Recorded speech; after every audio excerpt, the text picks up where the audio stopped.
Hello दोस्तों, मैं मोहित जैन। मेरे YouTube चैनल मैथ्स बाय मोहित जैन में आपका हार्दिक स्वागत है। आज का हमारा दूसरा टॉपिक लाभ हानि है। तो देखते हैं, लाभ हानि को हम पूरा पढ़ेंगे, कंप्लीट पढ़ेंगे। लगभग 100 के लगभग हम क्वेश्चन करने वाले हैं। तो देखते हैं लाभ हानि। देखिए, सबसे पहली बात, अगर मैं आप सभी से पहले हम कुछ शब्दावली पढ़ेंगे, उन शब्दावली को पढ़ने के बाद फिर हम आगे एक एक करके हम क्वेश्चन को हल करेंगे। तो जो भी बच्चे पहली बार इस क्लास को देख रहे हैं, जिन्होंने प्रतिशत को नहीं देखा, तो उन बच्चों के लिए एक इन्फॉर्मेशन है, एक छोटी सी, कि जो भी क्वेश्चन मैं हल कराने वाला हूं उसकी सीट PDF के रूप में मैंने टेलीग्राम चैनल पर प्रोवाइड कराई है। तो आप मेरा टेलीग्राम चैनल ज्वाइन कर लें, वो आपको डिस्क्रिप्शन में मिल जाएगा। वहाँ से आप टेलीग्राम चैनल को ज्वाइन करें। बाकी आप सर्च भी कर सकते हैं, मैथ बाय मोहित जैन, यही आपका टेलीग्राम चैनल है और यही आपका यूट्यूब चैनल का नाम है, दोनों ही सेम है। तो वहाँ से आप प्रॉफिट एंड लॉस की PDF को डाउनलोड कर सकते हैं, उसका आप प्रिंट निकलवा लीजिए और फिर आप एक एक करके सवाल को अपन हल करेंगे। तो देखते हैं, सबसे पहले हम बात करते हैं लाभ हानि में कि बच्चों, सबसे पहले हमें पता होना चाहिए कि क्रय मूल्य क्या होता है। क्रय मूल्य, देखिए, क्रय मूल्य का मतलब होता है कि जो भी वस्तु हम खरीदते हैं, जैसे ये शर्ट है, ये मान लीजिए मैंने 500 रुपये में खरीदी है। कितने रुपए में खरीदी है? 500 रुपये में खरीदी है। तो 500 रुपये इसका क्या है? क्रय मूल्य है, खरीदने वाला।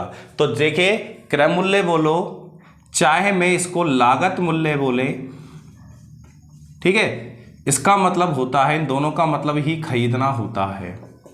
दोनों का मतलब ही क्या होता है बच्चों? खरीदना, ठीक है। दूसरी चीज हमारे पास होती है बच्चों विक्रय मूल्य।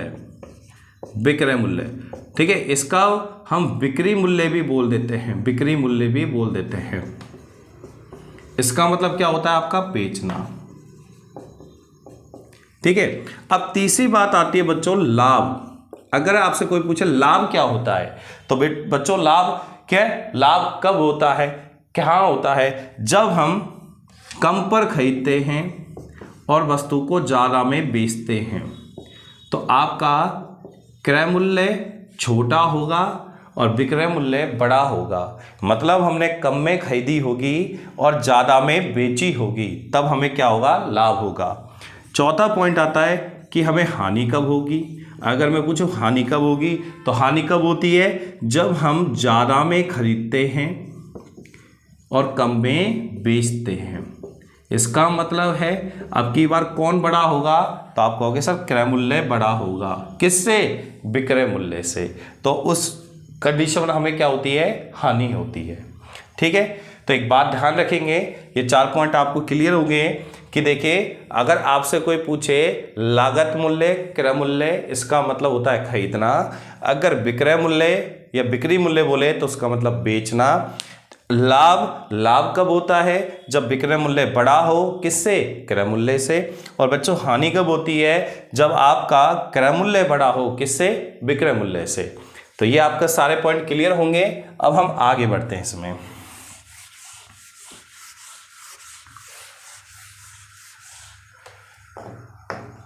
अगर बच्चों आपसे पूछा जाए 5वां पॉइंट कि हम लाभ कैसे निकालेंगे, हमें कैसे पता लगे कि हमें कितने रुपए का लाभ हुआ है, तो हम क्या करेंगे बच्चों? जो विक्रय मूल्य है उसमें से माइनस कर देंगे क्रय मूल्य को, राइट। क्योंकि आपको मैंने बताया था अभी कि लाभ कब होता है? जब विक्रय मूल्य बड़ा है। किससे? क्रय मूल्य से। तो ध्यान रखें, विक्रय मूल्य आपका बड़ा होगा, क्रय मूल्य आपका छोटा होगा, तब आपको लाभ होगा। और लाभ को निकालते कैसे हैं? विक्रय मूल्य में से क्रय मूल्य घटा देते हैं। अगर आपसे यही बात पूछे हानि कैसे निकालेंगे, तो हानि निकालेंगे बच्चों क्रय मूल्य में से हम विक्रय मूल्य को क्या कर देंगे बच्चों? माइनस कर देंगे। क्रय मूल्य में से हम विक्रय मूल्य को माइनस कर देंगे, तो हमें पता लग जाएगा हमें कितने की हानि हुई है, ठीक है। अब आगे देखिए बच्चों, नोट। अब देखिए, मैं यहाँ पर एक नोट डाल के बात लिख रहा हूँ, जो सबसे इंपॉर्टेंट नोट है। सबसे इंपॉर्टेंट नोट है लाभ हानि का, क्योंकि सबसे ज़्यादा सवाल इसी नोट से जुड़ा हुआ होगा, ठीक है। जो भी सवाल आपसे पूछा जाएगा उस नोट से जुड़ा हुआ होगा। तो नोट क्या है कि लाभ हो या हानि हो, लाभ हो या हानि हो, हमेशा क्रय मूल्य पर निर्भर होगी। किस पर निर्भर होगी? क्रय मूल्य पर, कभी भी विक्रय मूल्य पर निर्भर नहीं होगी। ध्यान रखना ये बात, ठीक है। आपके लाभ हो या हानि हो, हमेशा किस पर डिपेंड होगी? क्रय मूल्य पर डिपेंड होगी। अगर आपसे पूछा जाए कि भैया लाभ प्रतिशत बताओ, लाभ प्रतिशत बताओ, तो आप क्या करोगे? आप क्या करोगे? लाभ बटे क्रय मूल्य और गुणा में कर देंगे 100, क्योंकि हमें उत्तर परसेंटेज में चाहिए। और आप सभी ने पढ़ा है परसेंटेज को कि परसेंटेज में जब भी आंसर चाहिए तो किससे गुणा करते हैं? 100 से गुणा करते हैं। अब देखिए पॉइंट नंबर आपका 8, अगर आपसे कोई पूछे हानि क्या होती है, हानि क्या होती है, हानि परसेंटेज कैसे निकालते हैं, हानि परसेंटेज कैसे निकालते हैं, तो आप क्या करेंगे? हानि बटे क्रय मूल्य गुणा में 100। अब बच्चों एक बात ध्यान रखना, चाहे आपसे लाभ पूछे चाहे आपसे हानि पूछे, हमेशा किस पे डिपेंड होती है? क्रय मूल्य पर डिपेंड होती है। ध्यान रखना, तभी तो नीचे हमेशा क्या है? क्रय मूल्य आया है। तो हमेशा लाभ हानि किस पर कैलकुलेट होगी? क्रय मूल्य पर कैलकुलेट होगी। तो लाभ प्रतिशत जब भी निकालना है तो लाभ बटे क्रय मूल्य गुणा 100, हानि परसेंटेज निकालना है तो हानि बटे क्रय मूल्य गुणा 100। अब आगे बढ़ते हैं, ठीक है। ये तो बात हो गई लाभ प्रतिशत निकालना है या हानि प्रतिशत निकालना। हमें लाभ कैसे निकालना है, हानि कैसे निकालनी है, क्रय मूल्य क्या होता है, विक्रय मूल्य क्या होता है, लाभ कब होगा, हानि कब होगी। तो ये 8 चीजें हम पढ़ चुके हैं। अब आगे बढ़ते हैं इसमें।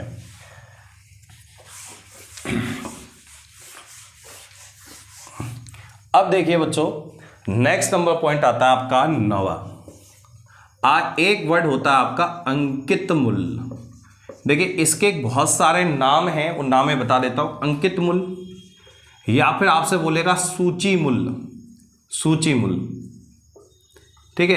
एक और इसका नाम बोल सकता है आपसे, एक बोल सकता है प्रिंट रेट। कौन सी रेट? प्रिंट रेट, ठीक है। एक और भी बोल सकता है इसका नाम निर्धारित मूल्य, निर्धारित मूल्य या निश्चित मूल्य, ठीक है। तो ये सारे नाम अंकित मूल्य के ही होते हैं, ये बात आप याद रखेंगे। अब आप कहोगे सर अंकित मूल्य होता क्या है?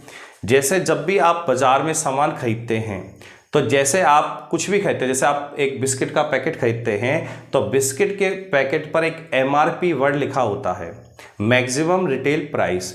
उसी जो जैसे उस पर लिखा हुआ है 5 रुपये, तो इसका मतलब है उस वस्तु का अंकित मूल्य कितना है? 5। उसको हम प्रिंट रेट भी बोल सकते हैं, सूची मूल्य भी बोल सकते हैं, निर्धारित मूल्य भी बोल सकते हैं। किसको? अंकित मूल्य को। तो अब आपको क्लियर होगा अंकित मूल्य क्या होता है? जो आपकी MRP की रेट लिखी होती है। जैसे आप बाजार में जींस खरीदने जाते हैं तो जींस के ऊपर एक MRP लिखी होती है, 1500 रुपये MRP है, ठीक है। अब वो आपको हो सकता है 1000 रुपये में दे दे या 800 में दे दे, और आपका अगर भाई है, रिश्तेदार है, तो हो सकता है फ्री में भी दे दे, वो बात अलग है। लेकिन उसके ऊपर MRP जो प्रिंट रेट लगी होती है, अंकित मूल्य जो होता है, वो आपका जैसे 1500 है तो 1500 ही रहेगा। ध्यान रखना ये बात।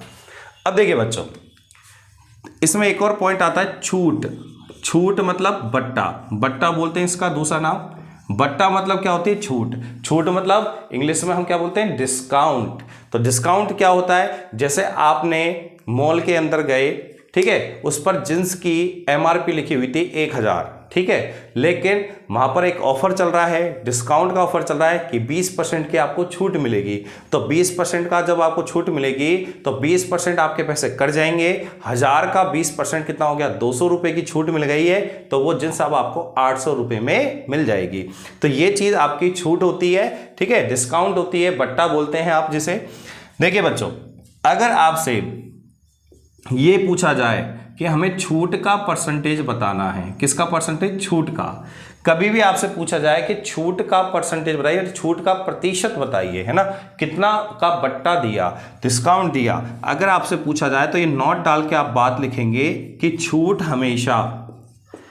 हमेशा अंकित मूल्य पर दी जाती है। छूट हमेशा किस पर दी जाती है? अंकित मूल्य पर दी जाती है। ये बात आप याद रखेंगे कि अगर छूट कभी भी आपको कैलकुलेट करनी है या छूट का परसेंटेज निकालना, वो किस पर निकलेगी? केवल अंकित मूल्य पर ही निकलेगी। अब देखिए यहाँ पर छूट का परसेंटेज बताना है तो ऊपर तो आएगी छूट, कितने की छूट आपने दी, नीचे आएगा आपका अंकित मूल्य। क्यों आएगा अंकित मूल्य? इसलिए आएगा क्योंकि छूट हमेशा अंकित मूल्य पर ही निर्भर होती है। और परसेंटेज में उत्तर चाहिए तो किससे गुणा कर देंगे? हम 100 से गुणा कर देंगे।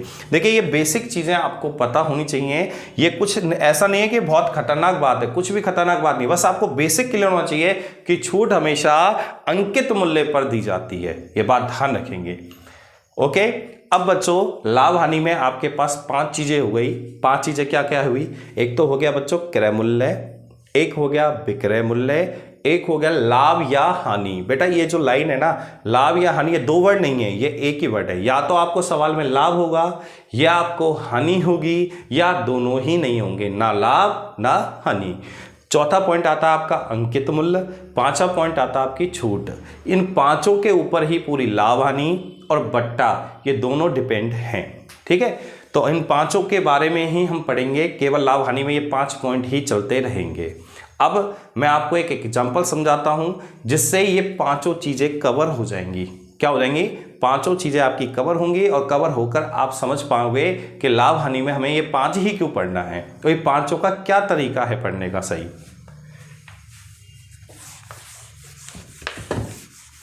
जैसे बच्चों, जैसे मान लीजिए ये शर्ट है, मैं दुकानदार हूं और ये शर्ट मैं फैक्ट्री से खरीद के लाया, और मान लो मैं इस शर्ट को खरीद के लाया 600 रुपये में, तो 600 रुपये ये क्या हो गया? क्रय मूल्य हो गया।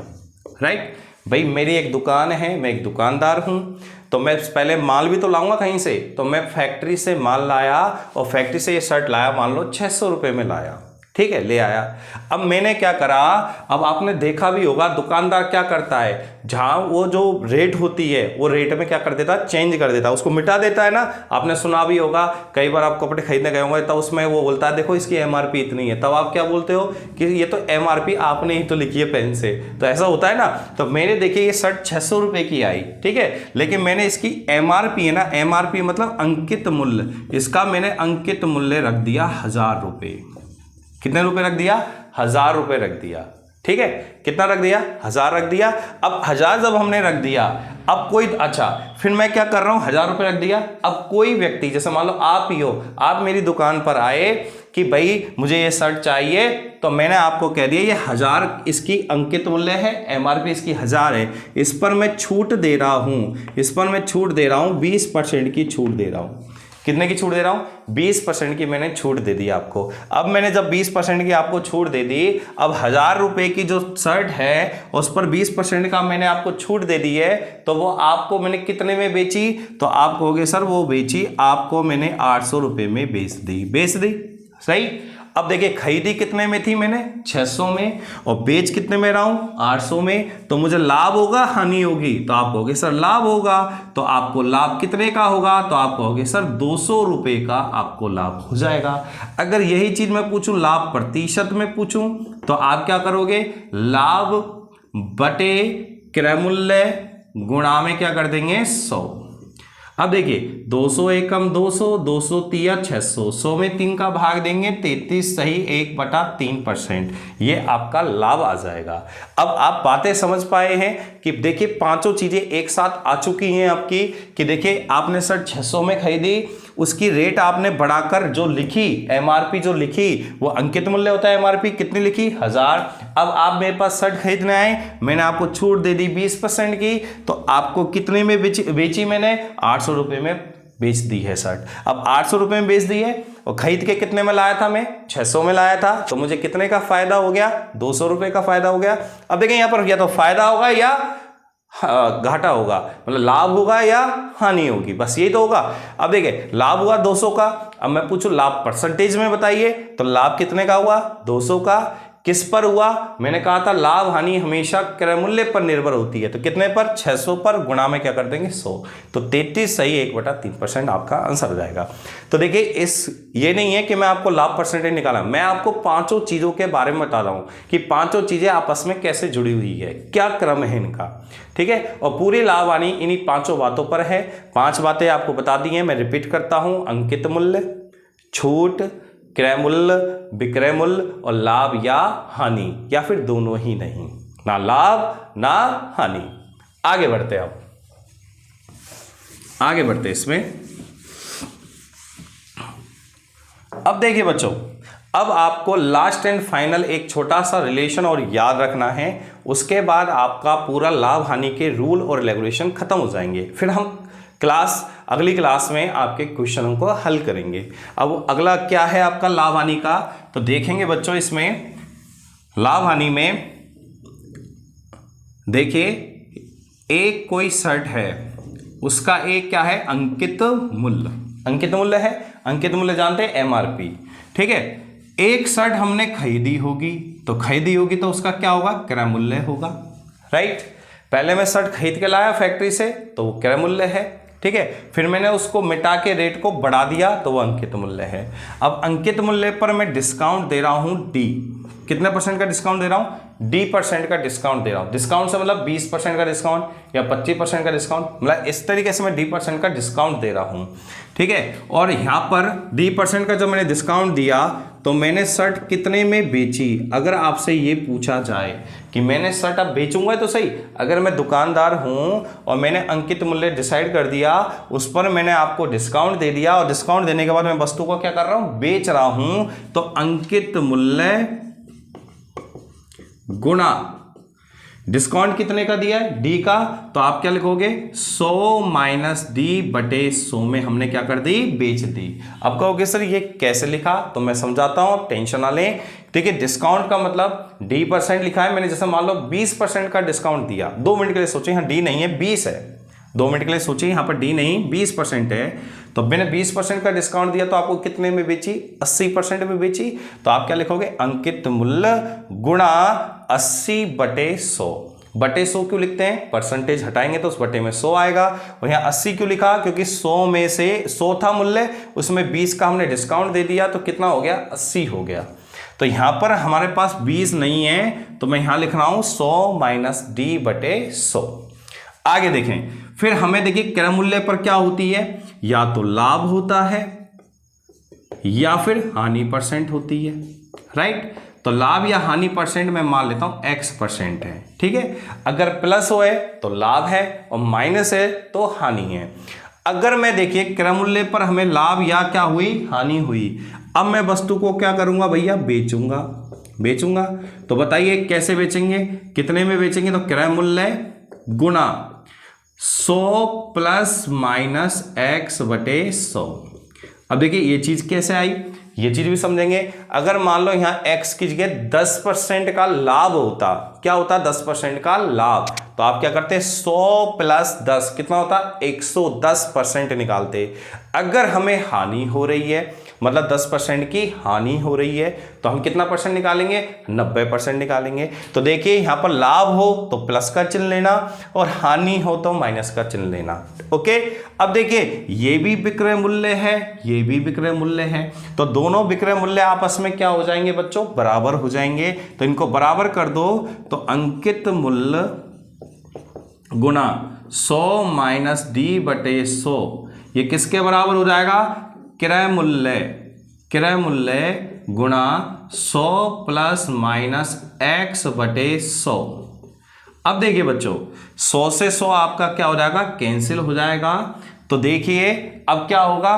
तो क्रय मूल्य तो आपका आ जाएगा 100 - D, और अंकित मूल्य कितना आ जाएगा? आपका आ जाएगा 100 ± X। ठीक है, अब अगर मैं आपसे पूछूं अंकित मूल्य और आपसे पूछूं क्रय मूल्य, तो अंकित मूल्य आपका कितना हो जाएगा बताइए? तो अंकित मूल्य हो जाएगा आपका 100 ± का X, और अगर मैं क्रय मूल्य पूछूं तो आपका क्या हो जाएगा बच्चों? 100 - का D। तो अगर कभी भी एग्जाम में अगर क्रय मूल्य और अंकित मूल्य में संबंध पूछ ले, रिलेशन पूछ ले, तो आप इस तरीके से निकालोगे। तो आपको क्या होगा, अंकित मूल्य क्या होगा, 100 प्लस माइनस का x। यहां पर x क्या है, x आपका लाभ प्रतिशत या हानि प्रतिशत है। अगर लाभ होगा तो प्लस लेंगे, हानि होगी तो माइनस लेंगे। ठीक है। अब क्रय मूल्य की अगर मैं बात करूं, अगर यही बात मैं क्रय मूल्य के लिए करूं, तो क्रय मूल्य में क्या होगा, आप क्रय मूल्य क्या होगा, 100 माइनस का डी मतलब होता है डिस्काउंट। ठीक है। अगर आपने 20% का डिस्काउंट दिया है किसी वस्तु पर, ठीक है, और 20% का डिस्काउंट दिया है, तो बताइए आपने उसको कितने में खरीदा है, 100 माइनस 20 80 में खरीदा है। इस तरीके से आप वहां पर रेशो निकालकर सवाल को हल करेंगे। तो कभी भी जब भी अंकित मूल्य और क्रय मूल्य के रिलेशन के बारे में पूछ लिया जाए तो हम इस बात को याद रखेंगे। बस क्या है वो बात, अंकित मूल्य गुणा 100 माइनस डी बराबर क्रय मूल्य गुणा 100 प्लस माइनस एक्स। आप इसको डायरेक्ट भी याद रख सकते हैं बटे के रूप में। कैसे याद रखेंगे, अंकित मूल्य बटे क्रय मूल्य किसके बराबर होगा, 100 प्लस माइनस एक्स बटे 100 माइनस टी के। ठीक है। तो अब हम ये सारे नियम जितने भी हैं बट्टा से जुड़े, आपका लाभ हानि से जुड़े हुए, वो सारे कंप्लीट हो चुके हैं। अब हम अगली क्लास से आपके क्वेश्चनों को हल करेंगे। ठीक है। क्लास से जो क्वेश्चन हल करेंगे वो लंबी लंबी क्लासें होंगी थोड़ा सा। ठीक है। तो पहले आप इन नियमों को ढंग से एकदम क्लियर कर लें। देखिए बच्चों, अगर ये नियम आपको कम समझ में आया है तो आप टेंशन भी ना लें, क्योंकि जब सवाल मैं कराऊंगा तो आपको एक ही बार में क्लियर हो जाएगा। अगर नहीं हो रहा है तो मैं एक छोटा सा एग्जांपल अभी भी ले सकते हैं अपन, ऐसा कोई दिक्कत नहीं है, ऐसी कोई परेशानी नहीं है। जैसे एग्जाम में एक सवाल आया, मान लीजिए आपके एग्जाम में लाभ हानि से जुड़ा हुआ एक सवाल आता है, बहुत बढ़िया सवाल आता है, किसी वस्तु पर 20% का बट्टा देने पर, बट्टा मतलब छूट देने पर 25% का लाभ होता है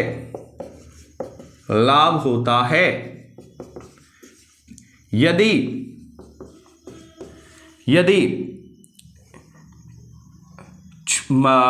छूट नहीं दी जाए, यदि छूट नहीं दी जाए तो कितने का लाभ प्रतिशत में होगा। देखिए बात को समझिए, पहले वो छूट दे रहा था 20% की, ठीक है, तब तो उसे 25% का लाभ हो रहा था, और अब वो कह रहा है कि अब मैं छूट ही नहीं दे रहा। अब वो छूट ही नहीं देगा तो मतलब ज़्यादा लाभ होगा उसको। मतलब आपने कई बार देखा है फिक्स रेट की दुकान होती हैं, तो फिक्स रेट की दुकान होती है, वो क्या कहती हैं, हमारे यहाँ रेट फिक्स है, कोई मतलब फिक्स है, मतलब जो रेट अगर आपकी जिन्स पर लगी हुई है, मतलब जो आपका अंकित मूल्य है जिन्स का, वही रेट पर आपकी जिन्स आपको खरीदनी पड़ेगी। तो उसमें वहाँ कई दुकानों पे आपने देखा होगा, यहाँ फिक्स रेट की दुकान है, फिक्स रेट का माल मिलता है, यहाँ पर 1 भी % का डिस्काउंट नहीं दिया जाता। तो अगर आपसे पूछा है बाद में, यदि छूट नहीं दी जाए तो कितने % का लाभ होगा, तो देखिए कैसे करते हैं। अब देखिए मैंने पहले बताया था, छूट हमेशा किस पे दी जाती है, अंकित मूल्य पर दी जाती है, और लाभ हानि हमेशा किस पर होती है, क्रय मूल्य पर होती है। तो आप इसको कैसे लिखेंगे, देखिए अंकित मूल्य पर तो दिया जाएगा डिस्काउंट, डिस्काउंट कितने का दे रहा है, 20% का, तो कितने में बेचेगा, 80 में, राइट। और लाभ हानि किस पे डिपेंड होती है, क्रय मूल्य पर, तो कितने का लाभ हो रहा है, 25% का लाभ हो रहा है, तो कितने में बेचेगा भैया, 125 में बेचेगा, राइट। अब इनको काट लें, तो काटेंगे जब इसको, तो आपका क्रय मूल्य तो क्या आ जाएगा बच्चों, 80 आ जाएगा, और अंकित मूल्य कितना आ जाएगा, 125 आ जाएगा। तो बच्चों क्रय मूल्य तो आपका हो गया, क्रय मूल्य तो आपका हो गया कितना हो गया 80। मतलब हमने कोई भी चीज 80 में उस दुकानदार ने खरीदी थी, ठीक है, और उसका अंकित मूल्य कितना है, अंकित मूल्य कितना है, तो उसका अंकित मूल्य 125 है। अब वो आगे क्या कह रहा है, यदि छूट नहीं दी जाए तो कितने का लाभ परसेंट होगा। मतलब छूट नहीं दे रहा है, वो कह रहा है कि नहीं, जितनी रेट है उतने में ही खरीदना पड़ेगा आपको। तो कितनी रेट है, अंकित मूल्य कितना है 125 है। अब वो छूट नहीं दे रहा है, मना कर रहा है, छूट नहीं दूंगा, तो बताओ कितने में बेचेगा। तो वो कह रहा है 125 में ही बेचूंगा। तो खरीदी कितने में दी उसने 80 में और बेचेगा 125 में। तो कितने का लाभ कमाया उसने, 45 का लाभ कमाया। कितने पर, 80 पर। उत्तर परसेंट में चाहिए तो 100 से गुणा कर दीजिए, तो आपका लाभ परसेंटेज निकल के आ जाएगा 20 चौक 80, 20 पंजे 100, 45 को जब 5 से गुणा करेंगे तो आएगा 225/4। आप आराम से भाग दे दिए, 4 छिक्के 24, सॉरी 4 पंजे 20, 4 छिक्के 24, एक बच गया 56 सही, 1/4% का क्या होगा, लाभ हो जाएगा। लेकिन ये लाभ कब होगा, जब वो छूट नहीं देगा। और जब वो छूट दे रहा था 20% की, तब उसे 25% का लाभ हो रहा था। ठीक है, तो इस तरीके से क्वेश्चन बनते हैं। और इस तरीके देखिए, यहां पर हमें जो रिलेशन निकालना है वो अंकित मूल्य और क्रय मूल्य के बारे में निकालना है। और अंकित और क्रय मूल्य के बारे में रिलेशन निकल गया, देन ये सवाल हो गया। तो ये सवाल देखिए बहुत हार्ड पड़ता है। और आप देखिए, आपने पहले क्लास थी, नियम ही पढ़ रहे थे अभी तो हम, और उसी में हमने इस सवाल को डिस्कस कर लिया। लेकिन बिल्कुल इजी कंसेप्ट के साथ, इजी कंसेप्ट आपको समझ में आया होगा कि भाई अंकित मूल्य पर डिस्काउंट देकर हम वस्तु को बेच देते हैं, और क्रय मूल्य पर क्या होता है, लाभ या हानि होती है, पर यहां पर भी हम बेच देते हैं। और दोनों विक्रय मूल्य को हमने बराबर कर दिया, तो रिलेशन क्या निकल के आया, अंकित मूल्य 100 माइनस डी बराबर क्रय मूल्य 100 प्लस माइनस का x। अगर लाभ हो तो प्लस लेना, हानि हो तो माइनस लेना। अगर अच्छा लगे कंसेप्ट तो वीडियो को लाइक एंड शेयर करते रहें, और आगे की क्लास के लिए तैयार रहें, क्योंकि आगे की क्लास में आपको क्वेश्चन कराने वाला हूं। और उस क्वेश्चन की जो PDF है वो आप डिस्क्रिप्शन बॉक्स में जाएं, और नहीं तो आप टेलीग्राम चैनल पर जाएं डायरेक्ट, वहां पर आप सर्च करें मैथ बाय मोहित जैन। उसके बाद आपका टेलीग्राम चैनल को ज्वाइन करें, वहां पर आपको PDF मिल जाएगी। बाकी आप सब जानते हैं, ठीक है। तो लाइक एंड शेयर करते रहें, चैनल के साथ बने रहें, पूरी कंप्लीट मैथ आपको पढ़ाई जाएगी। अच्छा, एक इंफॉर्मेशन उन बच्चों के लिए भी है जो SSC CGL मेंस 2022 की तैयारी कर रहे हैं, जो बच्चे, ठीक है। तो जो भी बच्चे आपके रिश्तेदारी में हैं, बहन भाई हैं, जो भी हैं, उनके लिए मैं एक ज्योमेट्री, अलजेब्रा और त्रिकोणमिति के बहुत शानदार लेवल के क्वेश्चन लेने वाला हूं। वो भी मैं एक शॉर्ट्स वीडियो में एक नया कंसेप्ट पढ़ा के उससे जुड़ा हुआ एक क्वेश्चन बताऊंगा। और मैं गारंटी दे रहा हूं, कम से कम नहीं तो 15 से 20 क्वेश्चन, 15 से 20 क्वेश्चन आपको इन्हीं में से मिल जाएंगे, पक्का। मेंसुरेशन भी इसी में ही आएगा, द्विघात समीकरण भी इसी में आ जाएगी, दो चर वाले रैखिक समीकरण इसी में आएंगे। आपका क्वेश्चन 101 फंसेगा, क्योंकि देखिए अब की बार लेवल थोड़ा बढ़ के आएगा, क्योंकि क्वेश्चन का नंबर अब 3 नंबर का एक क्वेश्चन है, तो लेवल बहुत अच्छा होगा। और अब पहली बार हो रहा है तो बच्चे थोड़े घबरा रहे हैं कैसे क्वेश्चन आएंगे। आप टेंशन ना लें, मैं शॉर्ट्स वीडियो के माध्यम से आपके CGL मेंस के कम से कम एक 50 क्वेश्चन कराऊंगा, और 50 क्वेश्चन मुझे उम्मीद है 5 से 7 क्वेश्चन तो आपके 101% फंसेंगे। और अच्छा लगे तो लाइक एंड शेयर करते रहें और चैनल के साथ बने रहें।